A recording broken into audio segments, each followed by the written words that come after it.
अल्हम्दुलिल्लाहि रब्बिल आलमीन वल आक़िबतु लिल मुत्तक़ीन वस्सलातु वस्सलामु अला सय्यिदिल अंबियाइ वल मुरसलीन व अला आलिहि व अस्हाबिहि तय्यिबीन अत्ताहिरीन अम्मा बाद फ़अऊज़ु बिल्लाहि मिनश शैतानिर रजीम बिस्मिल्लाहिर रहमानिर रहीम वल मुअमिनून वल मुअमिनातु बअदुहुम औलियाउ बअद यअमुरून बिल मअरूफ व यनहौना अनिल मुनकर व युक़ीमून अस्सलाह व युअतून अज़्ज़काह व युतीऊन अल्लाह व रसूलह उलाइका सयरहमुहुमुल्लाह इन्नल्लाह अज़ीज़ुन हकीम सदक़ल्लाहुल अज़ीम।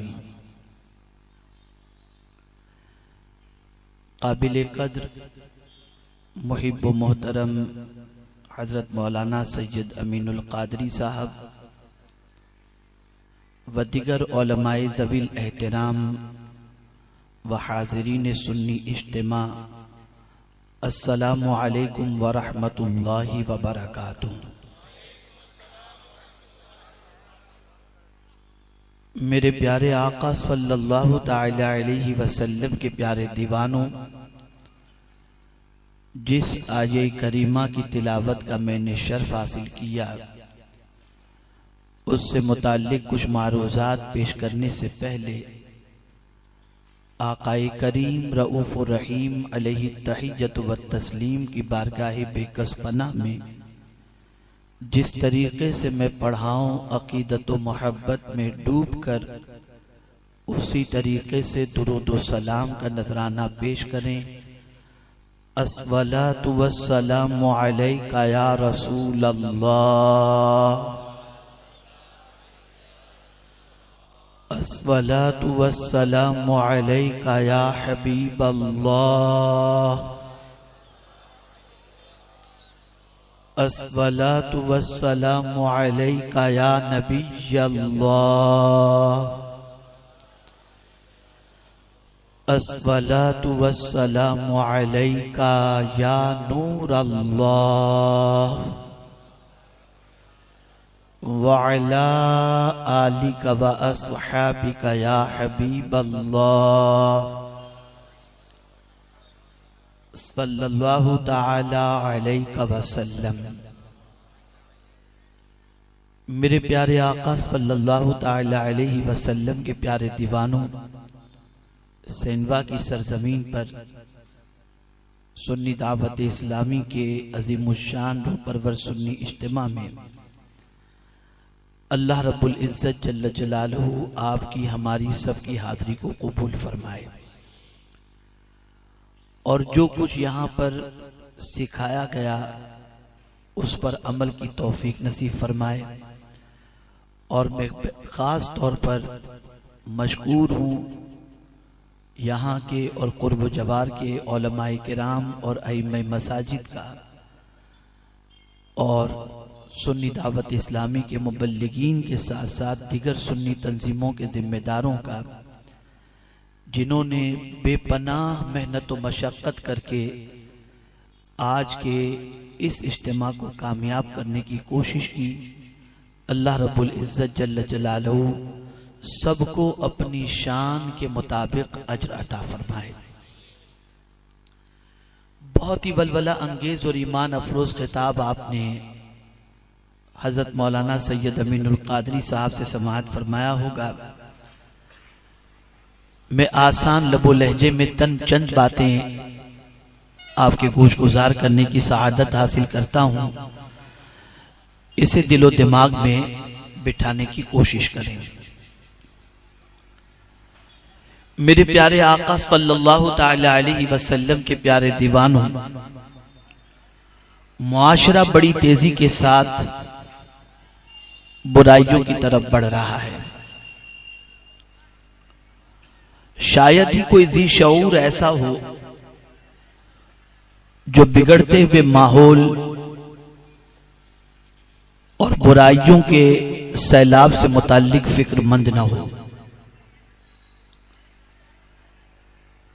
ये सारा माहौल खराब किस तरीके से हो रहा है और बुराइयों का सद्देबाब क्यों कर मुमकिन है।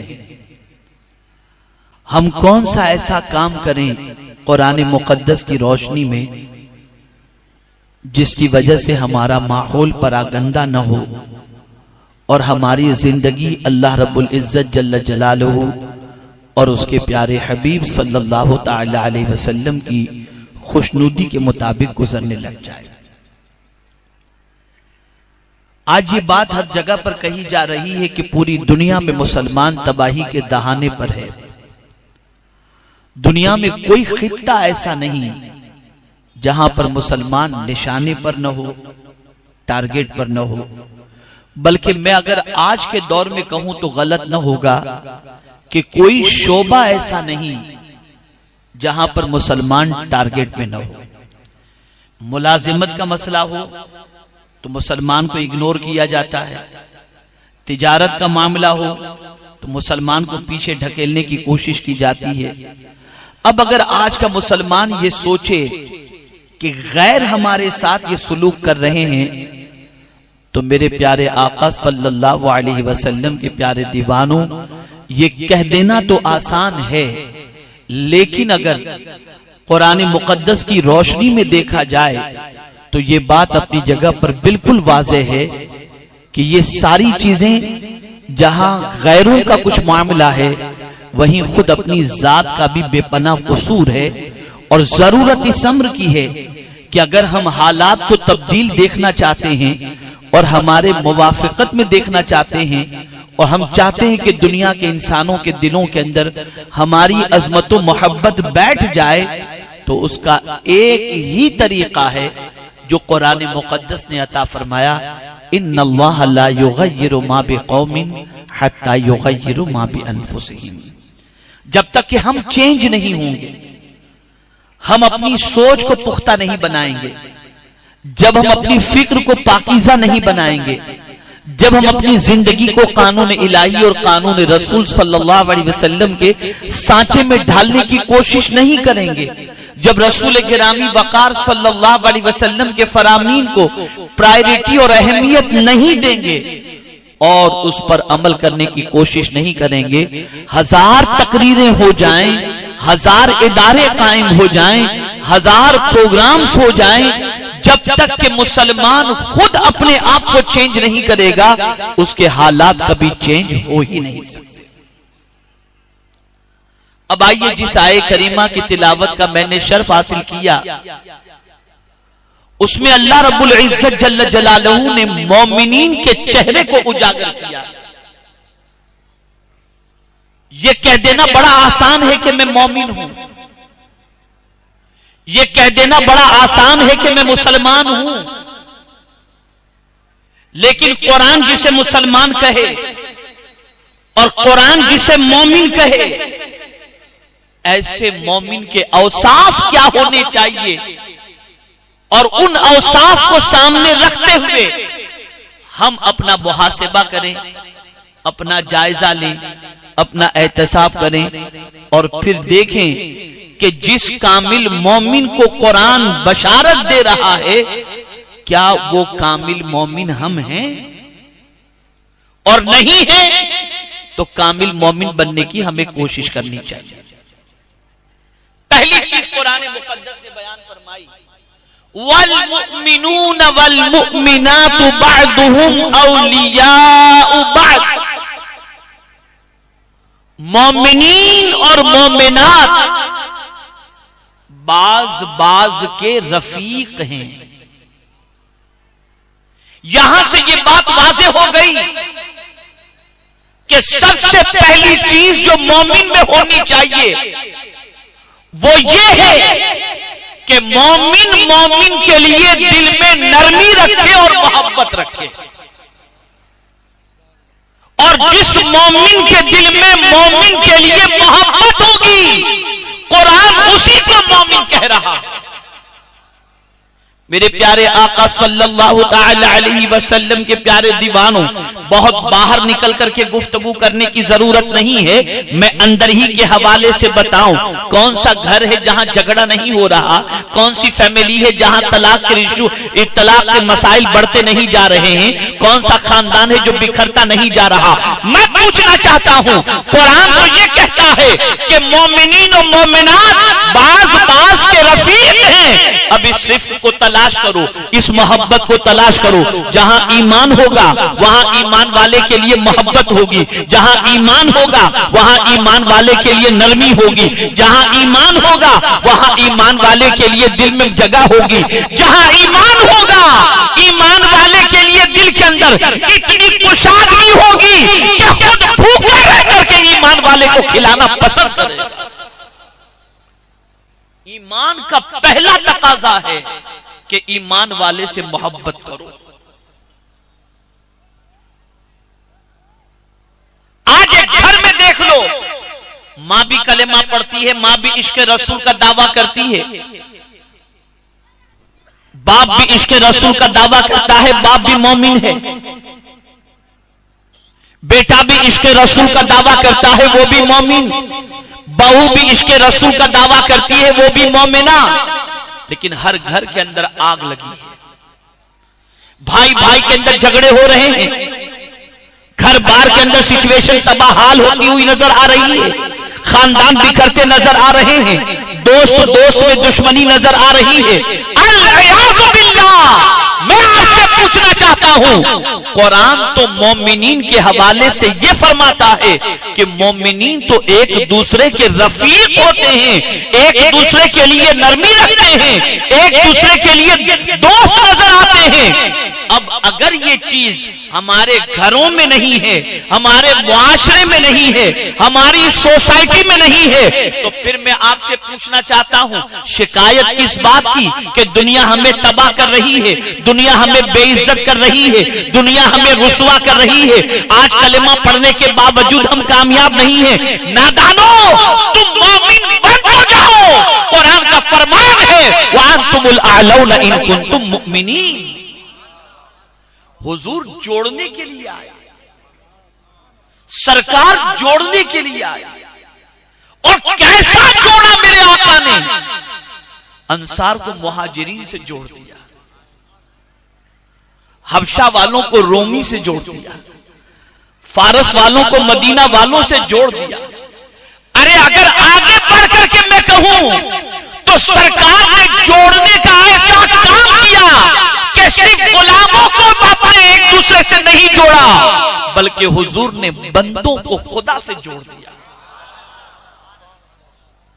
आज मैं आपसे पूछना चाहता हूं, दावा ईमान का और सोसाइटी भी कर रही है, दावा मोमिन होने का, नफरत दिल के अंदर मौजूद है, दावा मोमिन होने का गुंजाइश दिल के अंदर नहीं है। अरे सरकार ने तो गुंजाइश के हवाले से यहां तक फरमाया, फफ्सहू फिल मजालिस। अगर तुम्हारा कोई मोमिन भाई तुम्हारी महफिल में आ जाए तो सरक करके उसको थोड़ी सी जगह दे दो। आका चाहते हैं कि तुम मोमिन का एहतराम करो, इसकी वजह से अल्लाह तुम्हें एहतराम वाला बना दे। सब खत्म हो चुका, सारी चीजें फिनिश हो चुकी।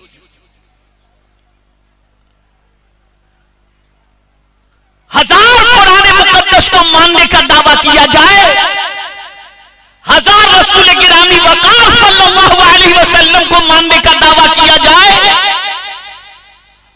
लेकिन जब तक कुरान के फॉर्मूले पर अमल नहीं करोगे, कामयाबी कभी कदम चूम ही नहीं सकती है। कामयाब तो वो होगा जो कुरान के फॉर्मूले पर अमल करे। आज का मुसलमान सेल्फिश बन गया, खुद गर्ज बन गया।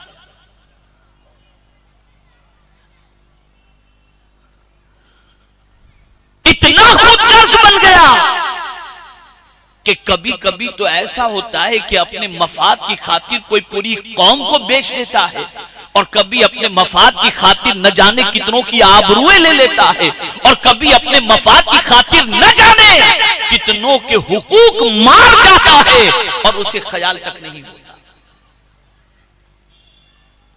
तो पहली चीज इसे जहन में बिठा लो, अल्हम्दुलिल्लाह रब्बिल आलमीन ये गुलामाने रसूल का इज्तिमा है, इसलिए आप अपने अंदर ये वस्फ पैदा करने की कोशिश करो। जो भी आशिक रसूल है उसके लिए महफिल में भी जगह है और दिल में भी जगह है। ये अपने अंदर वस्फ पैदा, उसके लिए मोहब्बत पैदा करो। अरे नादानो इतना सोचो, उस तवाने हन्नाना अगर हुजूर से मोहब्बत करे तो तुम उससे मोहब्बत करते हो। जबले ओहद एक पत्थरों का पहाड़ है, अगर वो हुजूर से मोहब्बत करे तो तुम उससे मोहब्बत करते हो। और अशरफुल मखलूकात हुजूर से मोहब्बत करे और तुम्हारे लिए उसके दिल में कोई गुंजाइश,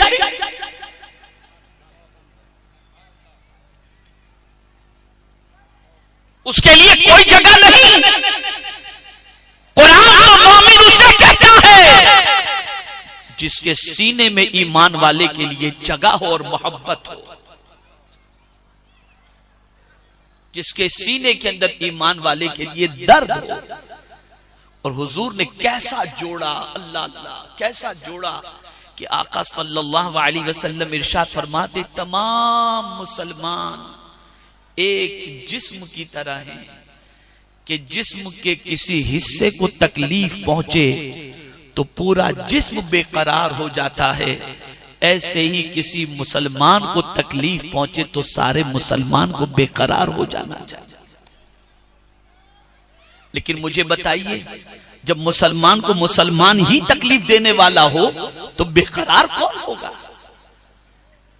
आज अगर सीरिया में जंग हो रही है,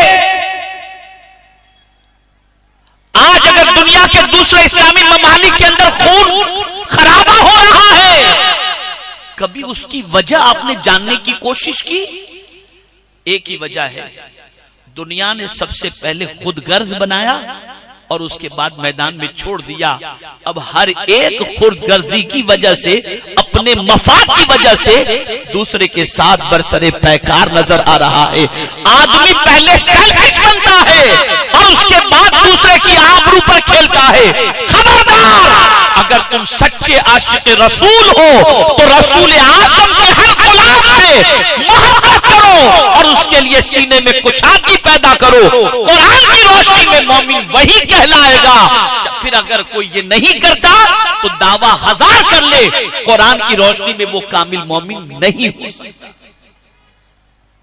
आप जरा करके तो देखो, आज मुसीबत पर कोई रोने वाला नहीं, मुसलमानों की तबाही पर कोई आंसू बहाने वाला नहीं, मुसलमानों की भलाई के लिए कोई काम करने वाला नहीं, मुसलमानों के उरूज के लिए कोई सोचने वाला नहीं।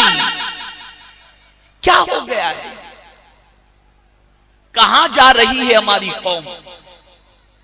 हमारी सारी अच्छाइयां गैरों ने ले ली और गैरों की सारी बुराइयां मुसलमानों ने ले ली।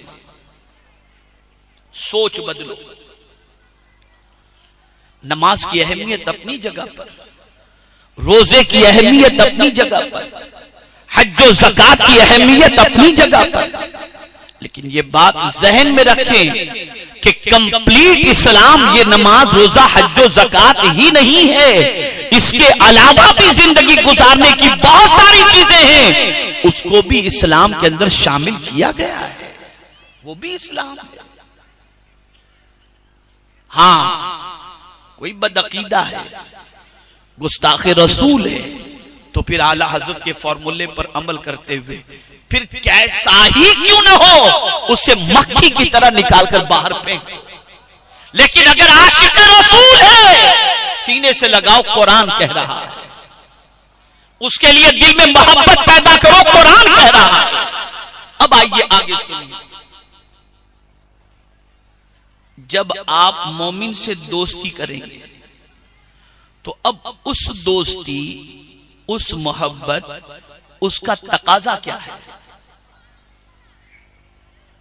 आपके दिल में मोमिन के लिए मोहब्बत है, आपके दिल में मोमिन के लिए गुंजाइश है, आपके दिल में मोमिन के लिए जो है मोहब्बत है, तो अब इस मोहब्बत का तकाजा क्या है? तो कुर्बान जाइए, कुरान उससे पर्दा उठाता है। अब दूसरी बात कुरान कहता है यामुरून बिल मारूफ,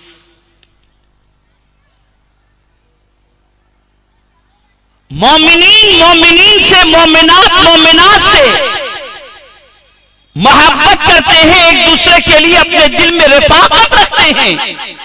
और फिर कुरान कहता है अच्छी बातों का हुक्म देते हैं।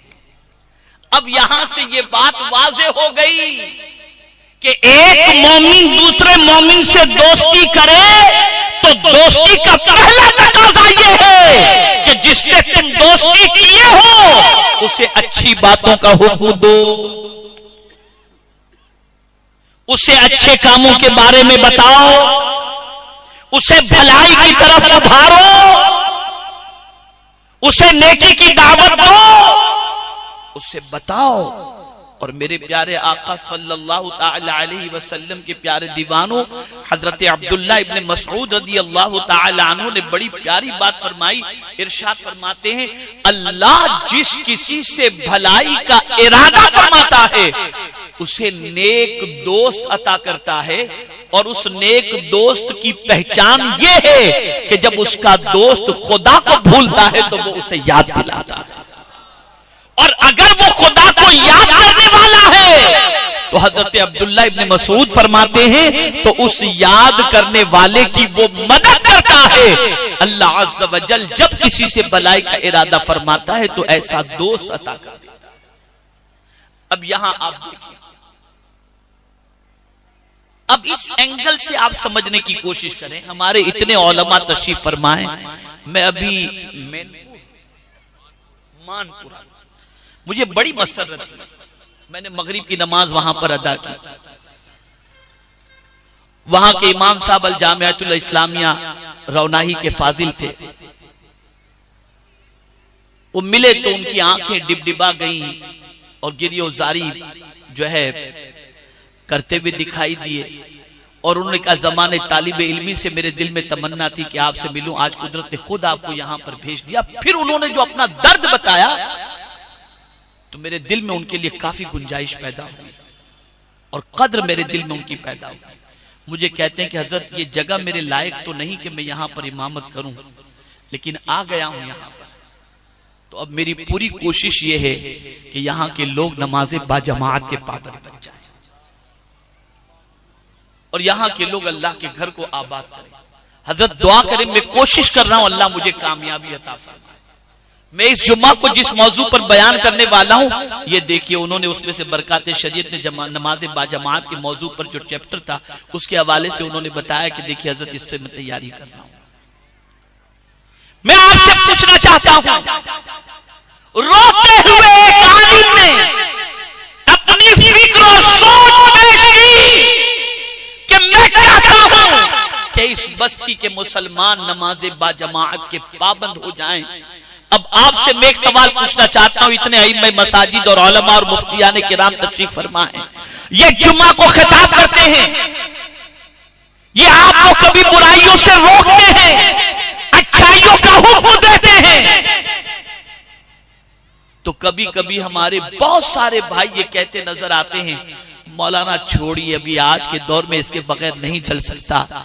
और अजीब सिचुएशन, ऐसे उलमा, ऐसे अइम्मे मसाजिद, ऐसे मुफ्तियाने किराम, ऐसे दाइयाने दीन से जैसी मोहब्बत और लगाव होना चाहिए वैसा नहीं, बल्कि बाज तो मौलाना साहब को देखेंगे तो किनारे पे चले जाएंगे, बाज रिस्पेक्ट से बात नहीं करेंगे, बाज एहतराम से बात नहीं करेंगे।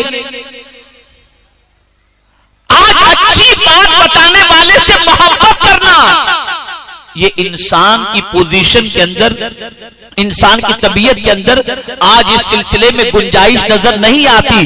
तो ए रसूल आजम सल्लल्लाहु अलैहि वसल्लम के दीवानों, सच्चा दोस्त तुम्हारा वो है जो तुम्हें अच्छाइयों पर उभारे, अच्छाइयों पर।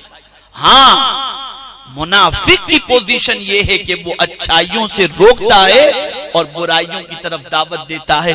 लेकिन आज अगर दोस्त बनाना हो तो मस्जिद में ले जाने वाले गुलामाने रसूल को दोस्त बनाने के लिए कोई जल्दी तैयार नहीं होता। पिक्चर दिखाने वाले के लिए, अय्याशी कराने वाले को इंसान दोस्त बनाना पसंद करता है।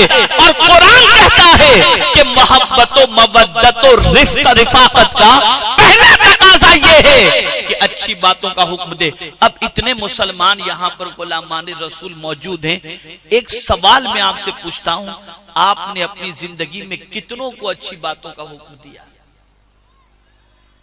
मुझे बताओ, कितनों को अच्छी बातों के बारे में आपने बताया?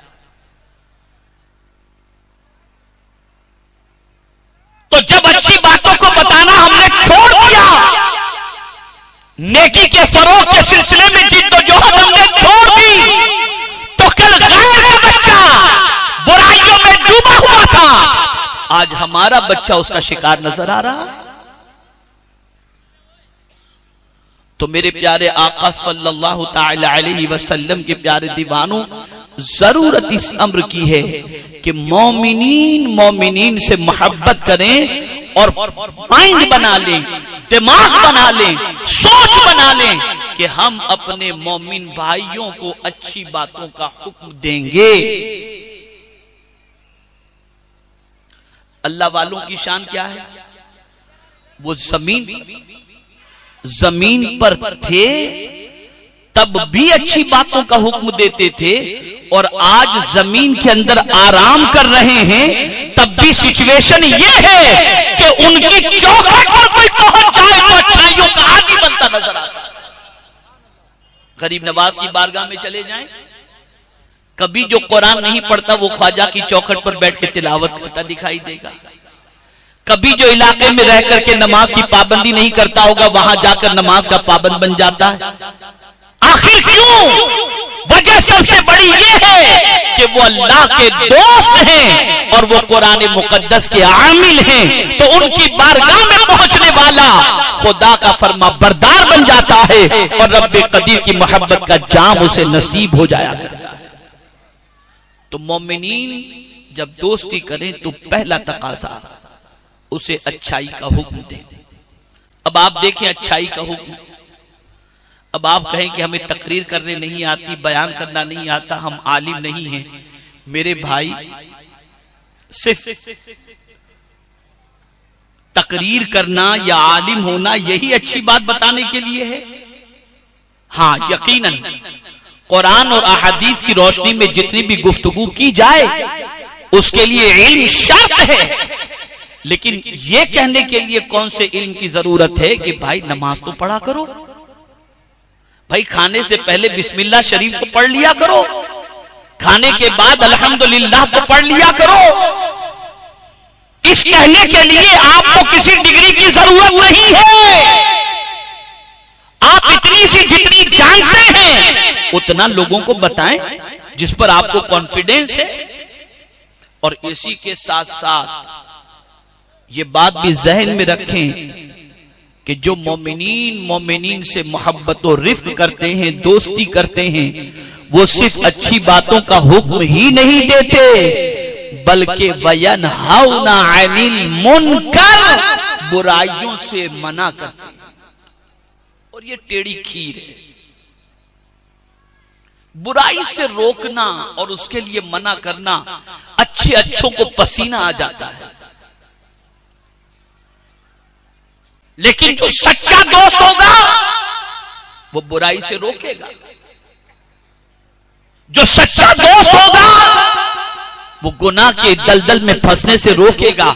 मैं आपको सिर्फ आज के हालात के एतबार से एक सवाल पूछता हूं, बहुत सारे नौजवान यहां हजारों की तादाद में, मैं एक सवाल पूछता हूं। आज इंटरनेट के जरिए, फेसबुक के जरिए लड़कियों से दोस्ती और रात को गंदी पिक्चरें देखना, ये इल्ला माशाअल्लाह बहुत सारे नौजवानों में ये बुराइयां फैल चुकी हैं। एक दूसरे को लिंक भेजते हैं और उसके बाद ये सारे खुराफात के अंदर गिरफ्तार होते हैं। कितने हैं जो इसको रोकने के लिए और इसको इसके सिलसिले में मना करते हैं। अगर आज का मुसलमानों को इन बुराइयों से रोकता तो जवानी तबाह न होती, जवानी बर्बाद न होती, दिमाग कंगाल न हो जाता, आवारगी फैल न जाती। लेकिन अल अयाज़ु बिल्लाह, अब तो मुआशरा इतना बदबूदार हो गया कि इंसान क्या कहे, किसको रोके। आप आज से ये अहद करो, आज से ये इरादा करो, किसी को भी इस किस्म के गलत काम के अंदर मुलव्विस पाओ या उसकी तरफ उसकी तवज्जो को देखो, रोकने की कोशिश करो, मना करो, समझाओ, प्यार मोहब्बत से समझाओ। बल्कि मैं आपको बताऊंगा तो हैरत होगी, मैं एक हफ्ते पहले मॉरिशस से मैं हाजिर हुआ, मुझे ये सुनकर हैरत हुई कि 13 साल और 14 साल के लड़के नशे की चीजें बेचते भी हैं और नशे की चीजें इस्तेमाल भी करते हैं। क्या ये बुराइयां नहीं फैल रही? क्या मुआशरा इसकी लपेट में नहीं आ रहा? क्या कभी इसके बारे में हमने सोचा? क्या कभी हमें इसकी फिक्र हुई? नहीं। सोचो, फिक्र पैदा करो। गाना, बाजा, तमाशा, नाच, अय्याशियां, बदकिरदारी, शराब, जुआ, सूद, इन सारी बुराइयों को रोकने की कोशिश करो। अगर कामिल मोमिन हो तो जरूर रोको। और याद रखो, अगर आपके रोकने की दावत की वजह से कोई एक भी रुक गया तो उसकी मिसाल मैं अक्सर दिया करता हूं कि एक बच्चा अगर बिगड़ जाए तो मां मुसल्ले पर रो रो कर उसके सुधरने की दुआएं करती है।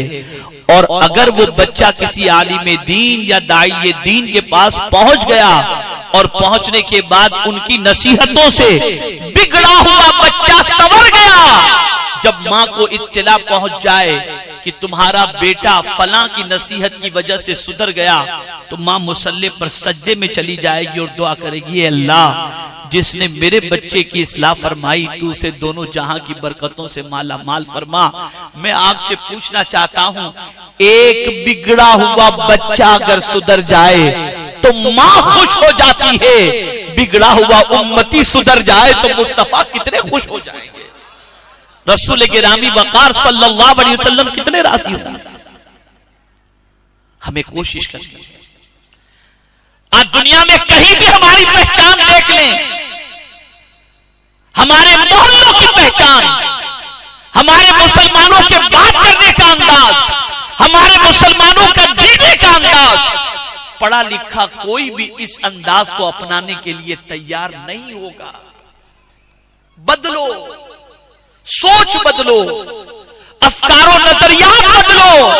हमारे पास अल्लाह की किताब है और मुस्तफा प्यारे सल्लल्लाहु अलैहि वसल्लम की सीरत तैयबा है। मैंने परसों ही हुबली की एक नशिश के अंदर एक असिस्टेंट कमिश्नर आए थे और चंद दानिश्वर आए थे। मैंने एक ही बात कही थी जो उनकी समझ में भी आई। वो बात क्या थी? मुसलमानों, अपने कमजोर ईमान का एहतसाब करो। बात यह थी कि हमारा मामला आज का ये है कि जब हुजूर सल्लल्लाहु अलैहि वसल्लम के किसी फरमान की बात आती है तो मुसलमान कहता है, हजरत आज के दौर में अमल करना बड़ा मुश्किल है। अगर किसी कारोबारी से कहा जाए कि तिजारत करते हो झूठ न बोलना, हजरत माल ही नहीं बिकेगा। लेकिन जानते हैं आप, खुदा की कसम, हुजूर सल्लल्लाहु अलैहि वसल्लम के दौरे पाक के अंदर काफिर, वो भी बहुत खतरनाक और यानी मुतसल्लिब काफिर, जब हुजूर कुछ फरमा देते ना तो उसका यकीन होता था कि जो हुजूर ने कह दिया है वो होके रहेगा। ये काफिरों का यकीन था। इसलिए उकबा से हुजूर ने फरमाया था कि तू मक्के के बाहर मिलेगा तेरा काम तमाम करवा दूंगा। वो मक्के से बाहर निकलने को तैयार नहीं था, इसलिए कि उसने कहा जो कुछ मोहम्मद कहते हैं वो हो के रहता। मुसलमानों, तुम्हारा अकीदा कैसा कमजोर हो गया, तुम्हारा ईमान कितना कमजोर हो गया कि आज के दौर में अगर हम शरीयत पर चलेंगे तो भूखे मर जाएंगे। खुदा की कसम नहीं, तुम चल के देखो, जमीन तुम्हारे कदमों में अल्लाह बिछा देगा। चल कर तो देखो, इतना ईमान कमजोर। मुझे एक वाकया याद आ रहा है मेरे दावत के इब्तिदाई दौर का,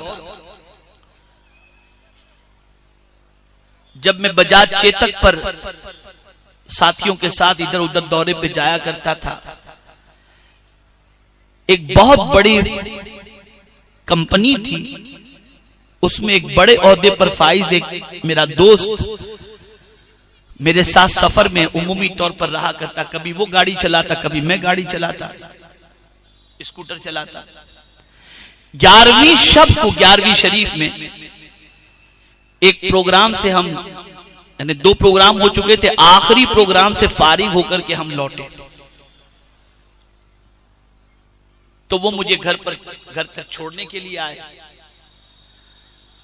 तो उस वक्त मैंने देखा कि उन पर गुफ्तगू के असरात अल्लाह ने काफी मुरत्तब फरमाए और उनका दिल काफी मोम हो चुका है। मैंने कहा आज 11वीं शब है, कुछ तोहफा गौसे पाक को दे तो सरकार की सुन्नत चेहरे पे सजाने का इरादा कर लो। बस बात दिल पे बैठ गई, अल्लाह ने हिदायत अता फरमाए, उन्होंने नीयत कर ली, हाईली क्वालिफाइड। अब 4-5 रोज के बाद बैंक के अंदर जो मैनेजर की पोस्ट पर उनके दोस्त थे, वो जब अपने दोस्त से मिलने के लिए गए तो देखा कि दाढ़ी थोड़ी सी मतलब बढ़ गई है, शेव नहीं किया था उन्होंने। तो उन्होंने कहा कि क्या बात है। तो उस जमाने में लोग मुझे शाकिर भाई कहते थे, तो उन्होंने कहा लगता है शाकिर भाई का जादू चल गया तुम्हारे ऊपर। उन्होंने कहा हाँ यार, मैंने नियत कर ली है दाढ़ी रखने की। तो बैंक का मैनेजर उनसे कहता है, उनका दोस्त, यार तू जिस कंपनी में काम करता है, नॉन मुस्लिम के यहाँ काम करता है, उस जमाने में 60,000 उसकी तनख्वाह थी। तो उसने कहा कि अगर तुझे वो नौकरी से निकाल देगा तो क्या शाकिर भाई तुझे 60,000 की नौकरी दिला सकेंगे? तो किसकी बातों पे आ गया यार, पढ़ा लिखा आदमी है, समझना चाहिए तेरे को। अब उसका जवाब सुनिए। उस शख्स ने कहा कि मेरे दोस्त मुझे इतना बता कि मैं जब दाढ़ी तरिशवाता था तो अल्लाह के रसूल की सुन्नत तर्क करता था ना। तो कहा हाँ। का जब सुन्नत तर्क करता था तो 60,000 मिलते थे, अब तो सुन्नत पर अमल कर रहा हूं, मुझे उम्मीद है मेरा मौला ज्यादा अता फरमाएगा। उसने इस दर्द से कहा कि उसकी आंखों में आंसू आ गए और उसने भी चेहरा सजाने की नीयत कर ली। तो ये बात याद रखो, अपने अंदर यकीन पैदा करो। नमाज पढ़ने से, हलाल कमाने से, जायज काम करने से, सुन्नतों पर अमल करने से रोजी जाती नहीं, अल्लाह बरकतें अता फरमा देता है। ये यकीन पैदा करो, ये यकीन पैदा करो, ये कॉन्फिडेंस पैदा करो।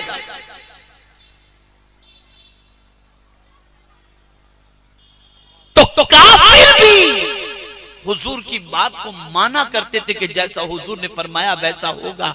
हुजूर फरमाते हैं झूठ बोलोगे तो माल तो बिक जाएगा, बरकत खत्म हो जाएगी। आज बरकत खत्म है,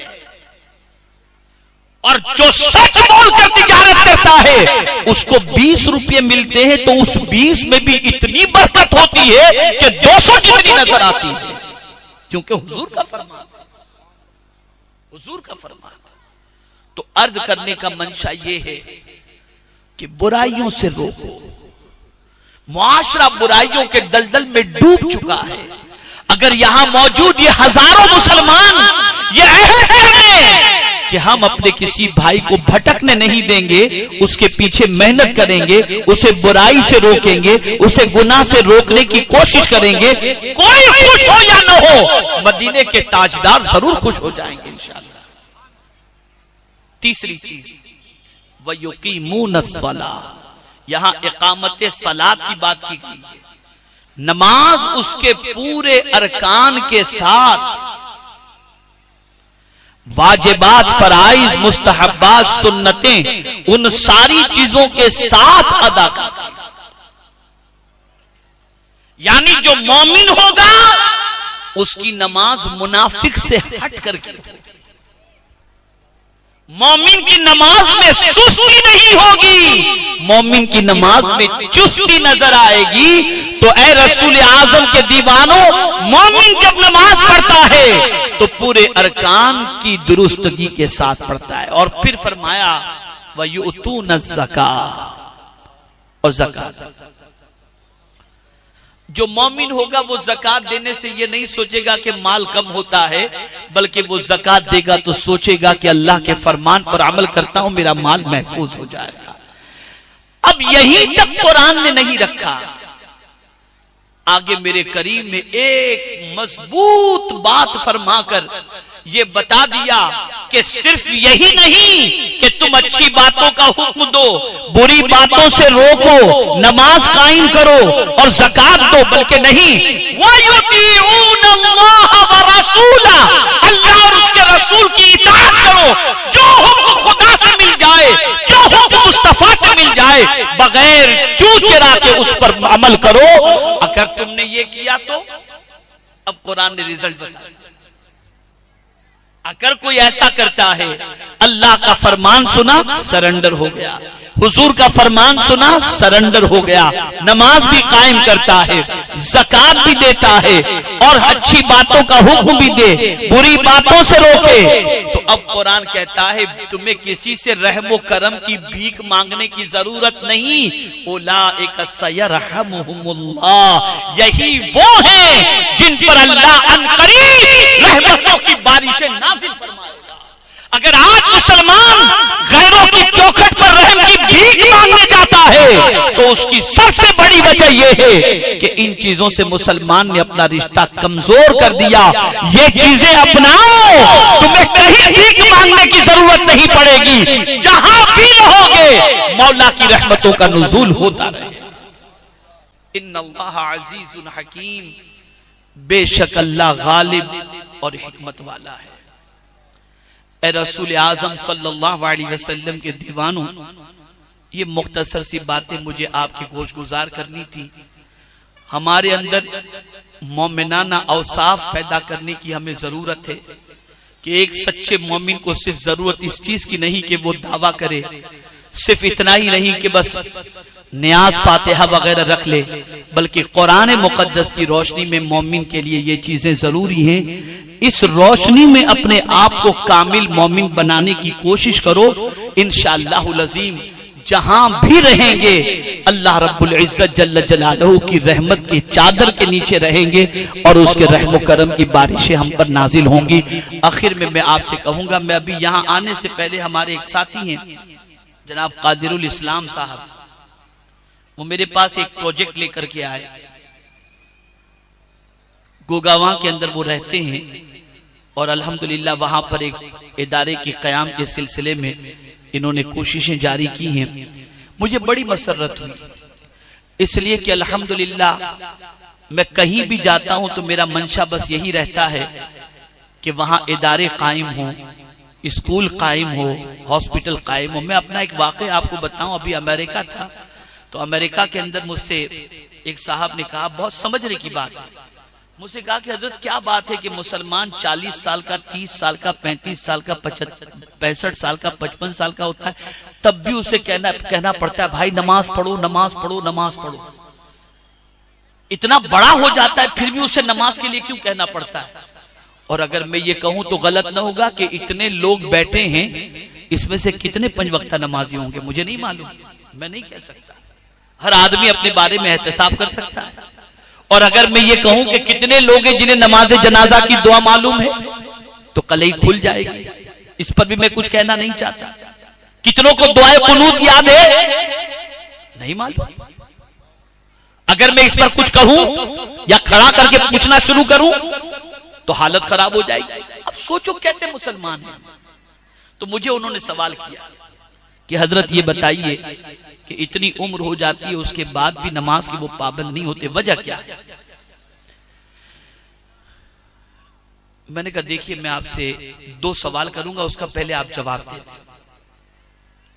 साइंस की तहकीक हो या इस्लामी नुक्ते नजर से देखें तो बच्चे को जो मोल्ड करने की एज होती है, आदतों को बच्चों के अंदर रासिख करने की जो उम्र होती है, वो टीनर्स एज से पहले की होती है। 13 तक पहुंचने से पहले, 13 से पहुंचने से पहले जो उम्र होती है, उसमें जितनी आदतें आप अच्छी डाल देंगे वो आदतें उसकी जिंदगी भर रहेंगी। मैंने कहा अब आपसे मैं सवाल पूछता हूं कि एक मुसलमान का बच्चा, एक मुसलमान औरत चाहती है कि उसके पेट में जो बच्चा है वो बच्चा पैदा हो, तो वो अपने बच्चे की डिलीवरी के लिए जाएगी कहां? अब ये सवाल आपसे भी पूछता हूं।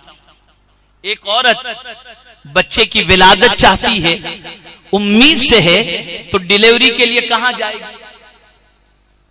जवाब दीजिए। हॉस्पिटल में जाएगी। हॉस्पिटल में बच्चे की विलादत हुई, कान में अजान कह दी गई। अब यही पैदा होने वाला बच्चा 3 साल की उम्र का हुआ, तो 3 साल की उम्र के बाद जाएगा कहां? बोलिए। स्कूल। अभी नमाज फर्ज नहीं हुई इस पर। नमाज के फर्ज होने से पहले ये 2 बड़ी जरूरतें हैं उसकी, पैदा होने के लिए हॉस्पिटल, तालीम के लिए स्कूल। अब जब वो पढ़ लिख कर गैरों के माहौल में बड़ा होता है, फल जाता है और आदतें बहुत सारी उसकी जिंदगी में आ जाती हैं, अब 12 साल के बाद हमें फिक्र होती है कि बच्चा नमाजी बने, तो वो उम्र जो उसके टर्न होने की थी वो तो हमने गैरों के सुपुर्द की थी, वो तो गैरों के सुपुर्द हमने कर दी। तो पता चला कि आज मुसलमान के लिए जहां दारुल उलूम जरूरी है, जहां मस्जिद जरूरी है, वहीं पर हॉस्पिटल भी जरूरी है और स्कूल भी जरूरी है। जब आपका अपना हॉस्पिटल होगा तो आप अपने हॉस्पिटल के अंदर कम से कम इतना तो जरूर करेंगे कि जो रूम होगा उस रूम में गुंबदे खतरा की तस्वीर तो लगा देंगे। अब पैदा होने वाला बच्चा कान में अजान की आवाज सुनकर आंख खोल करके देखेगा तो गुंबदे खतरा तो नजर आ जाए। अगर स्कूल आपका होगा तो इतना तो होगा कि मुस्तफा जाने रहमत पे लाखों सलाम की सदाएं तो वो सुनेगा, दुरूद शरीफ तो पढ़ेगा, दीनी माहौल तो उसे मिलेगा। अब जब वो 12 साल का हो जाएगा, नमाज के लिए बोलने की जरूरत नहीं होगी, माहौल उसे ऐसा मिला है कि वो नमाज पंजगाना का पाबंद बन जाएगा।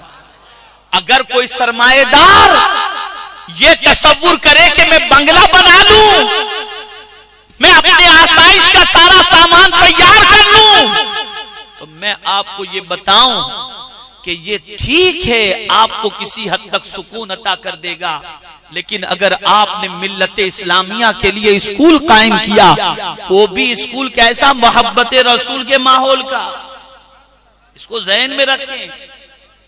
और हमारे मुल्क के अंदर अभी किसी इस्लामिक स्कूल के कयाम के सिलसिले में कोई रिस्ट्रिक्शन नहीं। सुन्नी दावत इस्लामी के अपने कई स्कूल चलते हैं जहां पर स्कूल का आगाज होता है तो कसीदे बुर्दा शरीफ से होता है, सूरह फातिहा से होता है। हमारी एक स्कूल है, अल्हम्दुलिल्लाह कई स्कूल से, लेकिन एक स्कूल का खास तौर पर तज़किरा करूं कि 30 बसें स्कूल के बच्चों को लेकर के अप डाउन वगैरह, उसके अंदर तकरीबन 2200 के करीब करीब बच्चे उसमें पढ़ते हैं, एसएससी तक उसमें तालीम है। आपको मालूम है बच्चे जब घर से बस में बैठ करके निकलते हैं ना, तो उनको एक मामूल दे दिया गया है कि आपको सिर्फ रास्ते के अंदर बातचीत वगैरह या कोई झगड़ा फसाद नहीं करना, दुरूद शरीफ पढ़ते हुए जाना है। रोजाना बिला नागा हमारे स्कूल के बच्चे 2 लाख तब दुरूद शरीफ पढ़ते हैं, सारे बच्चे नहीं। आप ये माहौल क्यों नहीं बनाते? क्या कर रहे हो कौम के लिए? अगर एक बच्चा आपका डॉक्टर बन गया तो सारी कौम का क्या फायदा?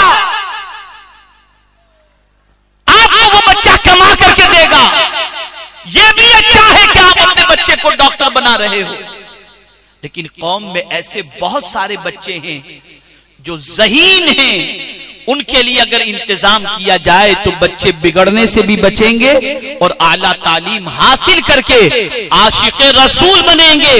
सुन लो, अगर आशिक़े रसूल बने तो किडनी चोरी का काम नहीं करेंगे, किडनी डोनेट का काम नहीं करेंगे, किडनी चोरी का काम नहीं करेंगे, बल्कि वो जान बचाने की कोशिश करेंगे और अल्लाह अज़्ज़ा व जल्ल की रजा की खातिर लूटने की बजाय मखलूक खुदा की खिदमत का काम अंजाम देंगे।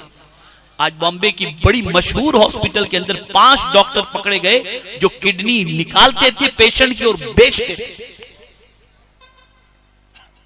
तो मेरे प्यारे आका सल्लल्लाहु अलैहि वसल्लम के प्यारे दीवानों, मेरे इस पैगाम को दिल के नेहा खाने में जगह दें और जितने सरमाएदार हैं मिल्लत के फायदे के लिए, हुजूर की उम्मत के फायदे के लिए, कौम मुस्लिम के मुस्तकबिल की ताबनाकी के लिए जिद्दोजहद करो, मेहनत करो। आज अगर कोई ये सोचता हो कि नॉन मुस्लिम इससे क्या सोचेंगे, मैं आपको यकीन के साथ कहता हूं जो समझदार और सुलझा हुआ नॉन मुस्लिम है वो भी चाहता है कि मुसलमान पढ़ लिख कर अपनी आदतों को दुरुस्त करे। लेकिन हम करें तो सही, हम मेहनत तो करें, आगे बढ़ो, मेहनत करो, तालीमी इनकलाब लाओ, अखलाकी इनकलाब लाओ, मुआशरे के लिए कुछ करके जाओ ताकि जमीन के अंदर जाने के बाद तुम्हारा यही नेकियों का सिलसिला तुम्हें कब्र की वादी के अंदर काम आता रहे। तो मुझे उम्मीद है इंशाअल्लाहुल अज़ीम आप जरूर सोचेंगे, आप अपना एक ग्रुप हमारे मुबल्लिगीन के साथ मिलकर के बनाएं और उसके बाद रहनुमाई के लिए जो भी आपको हमारी जरूरत होगी, सुन्नी दावत इस्लामी की तालीम याफ्ता लोग आएंगे, रहनुमाई करेंगे। लेकिन मैं गुजारिश करूंगा कि आप जरूर स्कूल की तरफ कदम बढ़ाएं, आप जरूर हॉस्पिटल की तरफ कदम बढ़ाएं, आप जरूर दीनी इदारे की तरफ कदम बढ़ाएं, जरूर आप मस्जिद की तरफ कदम बढ़ाएं और आज से अपनी सोच कुरान की इस आयत की रोशनी में बनाएं कि मोमिनीन के लिए दिल में गुंजाइश रखो, अच्छी बातों का हुक्म दो, बुरी बातों से रोको, नमाज कायम करो, ज़कात दो और अल्लाह और उसके रसूल की इताअत करो। खुदा की कसम कहीं भीख मांगने की जरूरत नहीं होगी, मौला खुद रहमतों को तुम्हारे दरवाजे पर भेज देगा। अल्लाह मुझे, आपको, सबको कुरान और हदीस पर अमल की तौफीक नसीब फरमाए और परवरदिगार कानून इलाही और कानून रसूल सल्लल्लाहु अलैहि वसल्लम की पासदारी की तौफीक नसीब फरमाए। आप सुन्नी दावत इस्लामी से जुड़े, काफिले में जाएं, दीन सीखें, उलमा अहले सुन्नत के करीब हों, मुफ्तियान कराम के करीब हों, उनसे दीन सीखें, मसाइल सीखें और दीन सीखो, इस्लाम सीखो और सीखो ही नहीं उस पर अमल की कोशिश करो। अल्लाह मुझे आपको सबको तौफीक नसीब फरमाए। वमा अलैना इल्लल बलागुल मुबीन। सालत के परवानों, हर शनिचर को बाद नमाज इशा सुन्नी दावत इस्लामी के आलमी मरकज इस्माइल हबीब मस्जिद में सुन्नी इज्तिमा होता है। तो आप हजरात पाबंदी के साथ इसमें शिरकत फरमाएं। सुन्नी दावत इस्लामी की वेबसाइट sunnidawatislamI.net पर विजिट करें और बहुत सारी दीनी मालूमात हासिल करें।